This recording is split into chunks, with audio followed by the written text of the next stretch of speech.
Christopher Cabiles, Gifts and Kind Officer ng NRD. Sa una, mahirap siya kasi yung wife ko nag-work siya. So, she needs to take yung mga pumps niya, yung mga via cups niya. Pero nung nakita ko yung benefit dun sa wife ko na, kasi siya mismo, nag-enjoy siya doing that. So ako, binilang ko siya ng mga cups para i-freeze lang yung mga milk.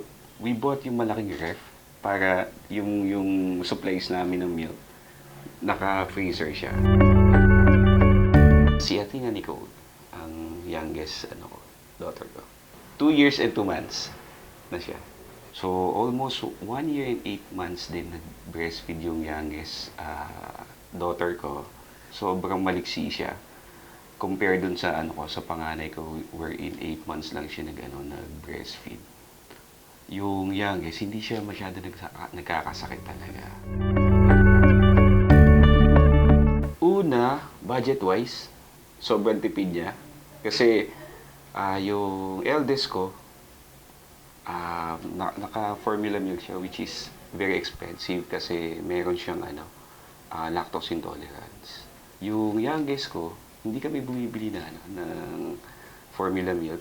Wherein yung budget for that, binibili lang namin ng mga gamit para sa breastfeeding. Sa atin, sa World Vision, thankful ako kasi napopromote natin siya. And ngayon madaming new parents, new nanay na nagbe-breastfeed. Actually, napakalaking tulong nun. Kasi, di ba, una ang milk, dapat clean siya.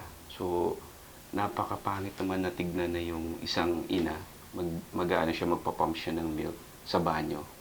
So, magandang provision yon, especially sa mga work areas. Kasi, kahit na busy yung nanay, dapat talaga mabigyan siya ng time na mag-pump siya para dire-diretso yung lactation. Kasi pag huminto siya, doon nawawala yung lactation. Pag halimbawa kinapos siya ng milk, nag-ask kami sa mga friends niya na kung pwedeng mag-supply ng milk para doon sa baby namin.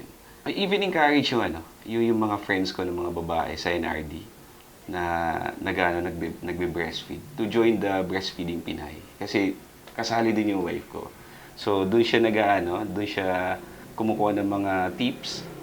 Halimbawa, naubusan siya ng milk, kumukuha siya ng tips doon. Tapos sabi niya, Dad, parang ganito yung dapat ganito daw yung gawin natin.